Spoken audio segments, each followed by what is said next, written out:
দেখো আজকের টপিকস হচ্ছে সমীকরণ থেকে ডাল নির্ণয়। উচ্চতর গণিতের 11তম যে অধ্যায়টা আছে স্থানাঙ্ক জ্যামিতি, সেখানে দেখবে ডাল নির্ণয় করতে হয়। ডাল অনেকভাবে নির্ণয় করা যায়, স্থানাঙ্ক দেওয়া থাকলে ডাল নির্ণয় করা যায়। আমরা আজকে দেখবো হচ্ছে সমীকরণ থেকে কীভাবে তুমি ডাল বের করবা। সমীকরণ থেকে আসো দেখি। প্রথমত আমরা দেখবো জাস্ট একটা সমীকরণ থেকে কীভাবে ডালটা নির্ণয় করা যায়। ধরো a1x plus b1y plus c1 equal 0, বা ধরো একটা সমীকরণ যেহেতু চিন্তা করবো আর 1 দেওয়ার দরকার নেই। ax plus by plus c equal 0। যদি এই টাইপের সমীকরণ তোমার কাছে থাকে, ব্যাপারটা কিন্তু এমন না যে প্লাস প্লাস থাকবে, মাইনাসও থাকতে পারে, সমস্যা নেই। বাট সরল রেখার আদর্শ সমীকরণ যদি বলা হয়, এটা কিন্তু এটাই আমার, ঠিক আছে। তাহলে আসো এখান থেকে তুমি ডাল কীভাবে বের করবা সমীকরণ থেকে। শুধু মনে রাখবা ডালকে আমরা m দ্বারা বলি, প্রকাশ করি, মাইনাস এক্সের সহগ, মাইনাস এক্সের সহগ বা হচ্ছে ওয়াইয়ের সহগ, ওয়াইয়ের সহগ। ব্যাপারটা কেমন দেখো, মাইনাস এক্সের সহগ কত, মাইনাস তো মাইনাস থাকবে, এক্সের সহগ কত এ, ওয়াইয়ের সহগ কি বি, এই তো ডাল নির্ণয় হয়ে গেছে। উদাহরণ যদি বলি 2x মাইনাস 4y প্লাসের 4 ইকুয়াল 0, এরকম একটা সমীকরণ তোমার কাছে থাকবে। তখন এই সমীকরণ থেকে ডাল বের করতে বললে তোমার কাজ হবে মাইনাস এক্সের সহগ, মাইনাস এক্সের মাইনাস তো মাইনাস, এক্সের সহগ 2, ওয়াইয়ের সহগ, ওয়াইয়ের সহগ কত মাইনাস 4, কাটো 2 কাটো, কাটলে 1/2। এই তো সমীকরণ থেকে ডাল নির্ণয়। যেই কোনো সমীকরণ থেকে যদি সেই সমীকরণটা হয় সরল রেখার সমীকরণ, তাহলে এইভাবে করে ফেলবা। এটা হচ্ছে জাস্ট 4 MCQ, 4 MCQ মাথায় রাখবা। আর যদি বলা হয় সমীকরণ থেকে বা ডালদের গুণফল বের করো, MCQতে বলা হয় ডালদের গুণফল তুমি বের করো, তখন কি করবা।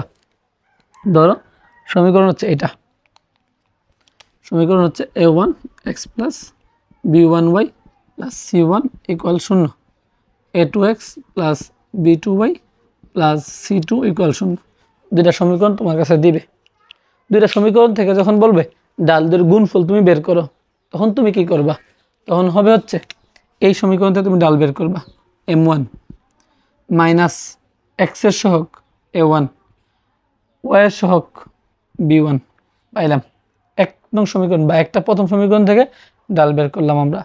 দ্বিতীয় সমীকরণ থেকে m2 মাইনাস এক্সের সহগ a2, ওয়াইয়ের সহগ b2, ঠিক আছে, বুঝছো। ডালদের গুণফল বের করতে বলছে m1 ইন্টু m2, তাহলে m1 এর মানটা কত মাইনাস a1/b1 ইন্টু m2 মানটা কত মাইনাস a2/b2, গুণ করলে যা আসবে তা।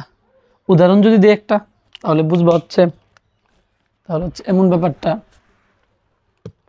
ধরো 4x মাইনাস আরেকটা মান দিই 3y প্লাস 4 ইকুয়াল 0, এরকম একটা সমীকরণ দিলাম। যে কোনো কিছু থাকতে পারে সহগগুলো, সমস্যা নেই। আরেকটা হচ্ছে minus 3x minus 4y plus 7 equal 0, এরকম একটা সমীকরণ থাকতে পারে।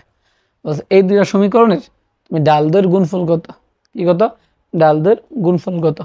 তখন আসো প্রথম সমীকরণ থেকে m1 মাইনাস এক্সের সহগ মাইনাস 4, ওয়াইয়ের সহগ মাইনাস 3, মাইনাস মাইনাস কাটো 4/3। তাহলে এক নং সমীকরণের আমরা একটা ডাল পাইলাম।